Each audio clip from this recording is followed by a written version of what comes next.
सेना में भर्ती होने की ख्वाहिश रखने वाले युवाओं के लिए बहुत जल्द सरकार एक नई योजना का ऐलान कर सकती है। इस योजना के तहत 3 से 5 साल के लिए युवा सेना में शामिल हो सकेंगे। सेना में जवानों की संख्या बढ़ाने और अपना खर्च कम करने के लिए सरकार एक ऐसी योजना पर काम कर रही है जिसके तहत युवा 3 से 5 साल के लिए अपनी सेवा दे सकेंगे।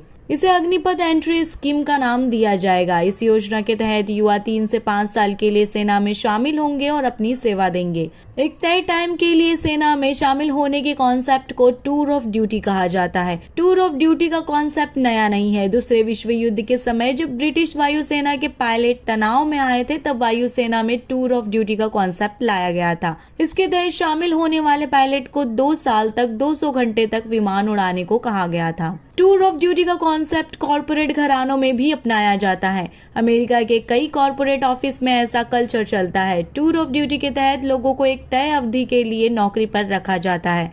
इसमें रिटायर हो चुके लोगों को भी शामिल किया जाता है। टूर ऑफ ड्यूटी का प्लान कैसा होगा, इस बारे में अभी तक सरकार की ओर से कोई आधिकारिक जानकारी सामने नहीं आई है।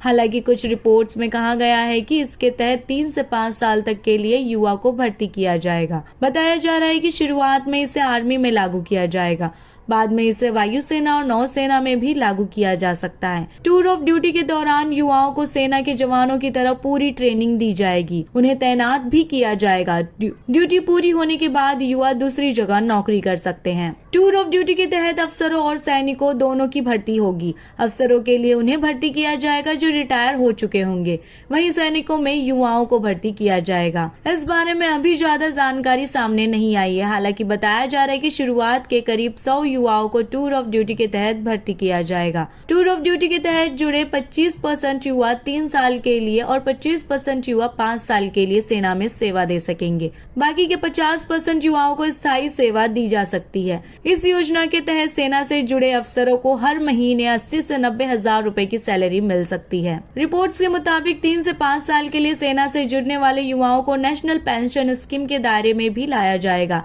ऐसे युवाओं को एक निश्चित अवधि के लिए मेडिकल बेनिफिट जैसी सुविधा मिलेगी। टूर ऑफ ड्यूटी का कॉन्सेप्ट नवंबर 2020 में army chief general MM Naravane लेकर आए थे।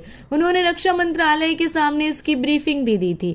इस योजना के तहत युवाओं को ऐसी ट्रेनिंग दी जाएगी जिससे वो आगे जाकर कॉर्पोरेट सेक्टर में काम कर सकेंगे। अब जानते हैं कि क्यों किया जा रहा है ऐसा। कोरोना महामारी के कारण सेना में 2 साल से भर्ती नहीं हो सकी है। रक्षा मंत्रालय की संसदीय समिति की रिपोर्ट के मुताबिक तीनों सेनाओं में अफसरों और जवानों की कमी है। आर्मी में 12.12 लाख जवान हैं, जबकि 81,000 से ज्यादा पद खाली है।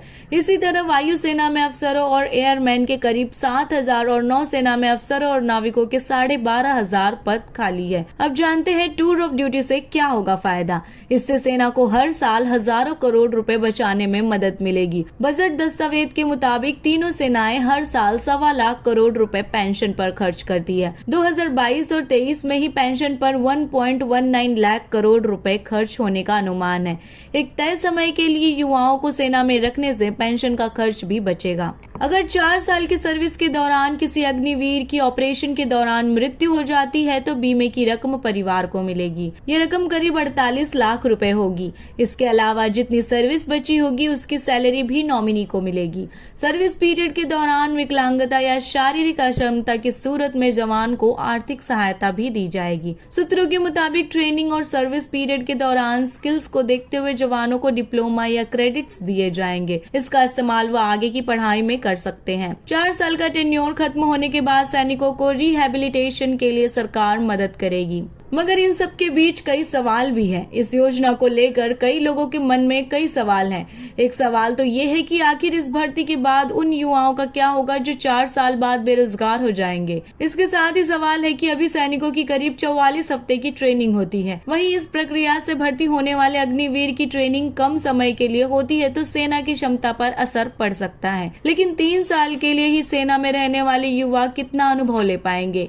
क्या इन सब सवालों की भी प्लानिंग सरकार को नहीं करनी चाहिए? कमेंट सेक्शन में जरूर बताएं। बाकी सुनते रहिए सुपरफास्ट शॉर्ट न्यूज, एक अलग नजरिया खबरों का।